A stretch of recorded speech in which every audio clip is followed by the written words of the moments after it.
Hi everyone, I myself Kanu Prasad Amke, Assistant Professor, Department of Computer Science. Welcome to E-Content Development Center, Majalis Arts and Science College, Puramannur.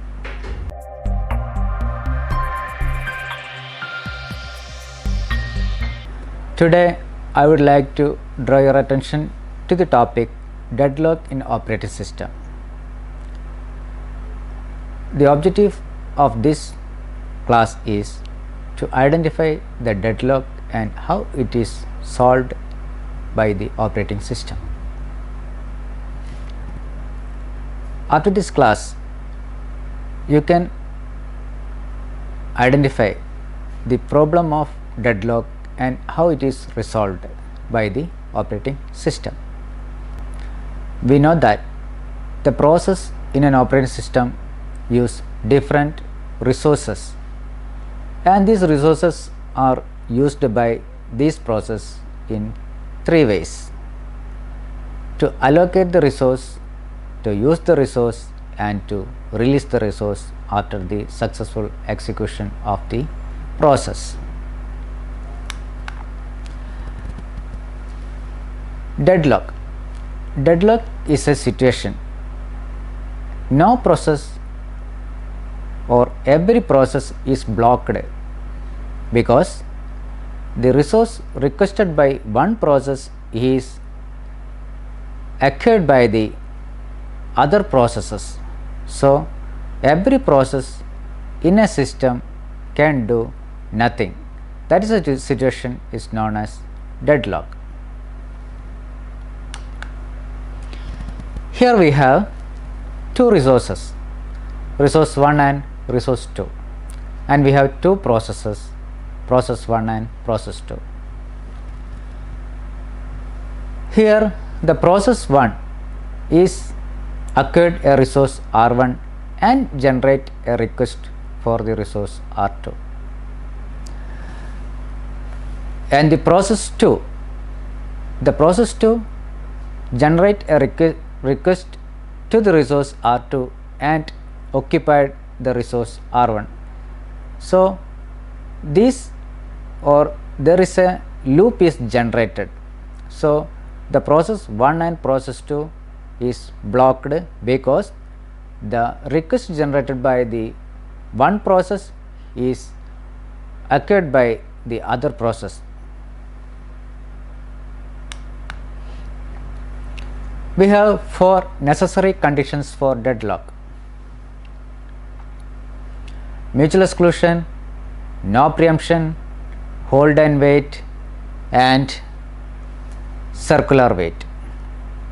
Here, mutual exclusion means when there is a non-shareable resources in a system are used by the processes, no other process can access that particular resource. That is known as mutual exclusion. No preemption means when a process is executing its process, it cannot release the resource occupied by the particular process, and the other processes are waiting for the resource occupied by the other process. That is known as preemption. Hold and wait means when a process hold some resources that the process is needed and generate request for the other resources, it is also needed, but that resources are not occupied by the current process, and that resources are occupied by other processes. Circular wait means when a process generate a request to a resource, but that resource is held by another process and there is a loop is generated or there is a circle is generated, that is known as circular wait. We have three methods for the solution of deadlock: deadlock prevention or avoidance, deadlock detection and recovery, and ignoring the problem. Deadlock avoidance or prevention means when the user execute a process with or neglecting the chances of deadlock. Detection and recovery means the user find out the chances or the situation of deadlock and to find out a problem for that. That is known as deadlock detection and recovery. Ignorance the problem together means a user can use while ignoring the chances of deadlock. If deadlock is very rare, let it happen and reboot the system. Deadlock detection and recovery. Deadlock detection. When we use the resources sometimes have single instance or sometimes more than one instance. In a single instance resource, we can generate resource allocation graph to find out the chance of deadlock. In a resource allocation graph, if there is a loop occurred, then there is a deadlock. In a multiple instance system, this is not effective. If the resource have a single instance, we can run an algorithm to find out there is a loop, chance of loop or not.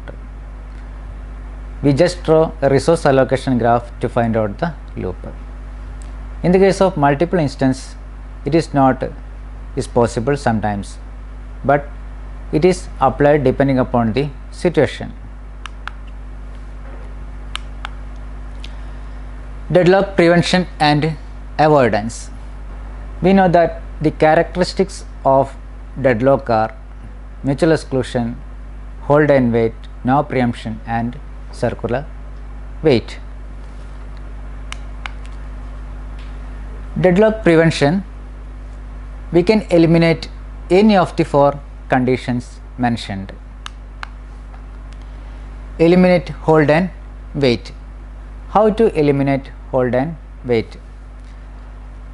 Then here we allocate all the resources by the process what the process needed to execute a process or to complete its execution. When a process is not completely acquired the resources, the process is not or the process is going to in the state of a deadlock. Another thing is, if the process is try to acquire a resource before it release the acquired resources. If the process try to acquire the resources before leaving already acquired resources, there is a chance of deadlock. Then the system allows the process only after the releasing of the acquired resources. Next, eliminating mutual exclusion. We know that mutual exclusion is a phenomenon happened in a non-shareable system. It is not possible to dissatisfy the mutual exclusion because some resources are non-shareable like printers. Eliminate no preemption. We know that the process in a system are having different priorities. When a process with the highest priority is ready to execute its process, the currently executing process will preempt the resources to the high priority process. Then eliminate circular wait.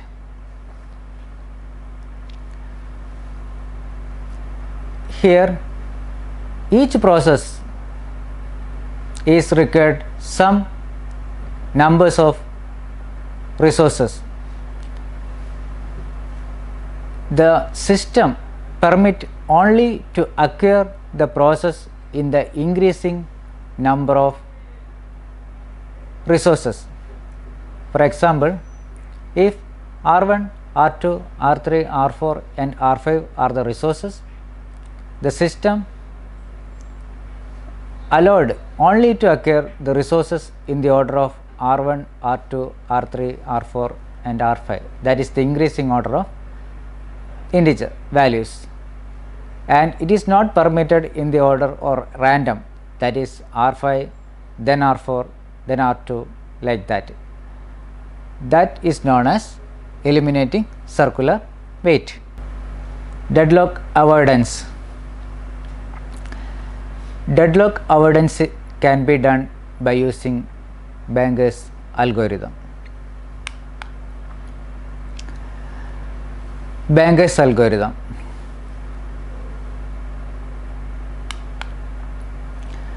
Banger's algorithm always check the safe state of resource process allocation. Here we have the inputs of Banger's algorithm are 3: maximum need of resources, then request, and maximum available resources.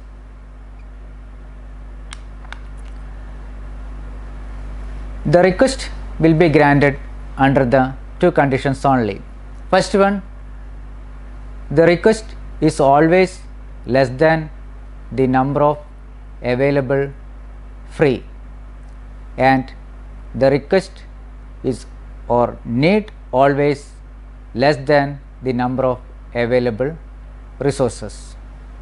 Here we have an example. Total resources in a system, we have 4 resources A, B, C and D. A having 6 instance, B 5 instance, C 7 instance and D 6 instance. And the processes P1, P2 and P3 occupied an instance of A by P1, 2 instance of B by P1, 2 instance of C by P1 and 1 instance of D by P1. Like P2 and P3 acquired the instance of A, B, C and D. Here the available resources are: the instance of A is 3, the instance of B is 1, the instance of C is 1 and the instance of D is 2. The process P1, P2 and P3 need the resources, that is the maximum resources, to complete their execution. P1 need the instance 3 of A and B of 3 and C 2 and D 2. The condition is need is equal to maximum resource minus currently allocated resource, that is the condition of Banger's algorithm. Here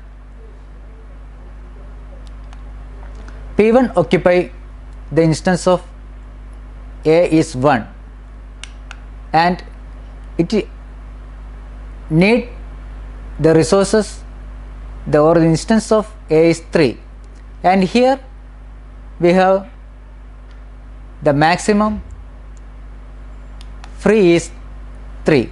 So need is 2 but the available is 3, so need less than available, so the Banger's algorithm condition is safe. The same way we check P2 and P3, so there is no chance of deadlock and all these processes are in the safe state. I hope after watching this video you will get an idea about deadlock and how it is solved, what is resource allocation graph and what are the importance of resource allocation graph in a deadlock system. We will meet again with another video. Thank you very much. Have a great day.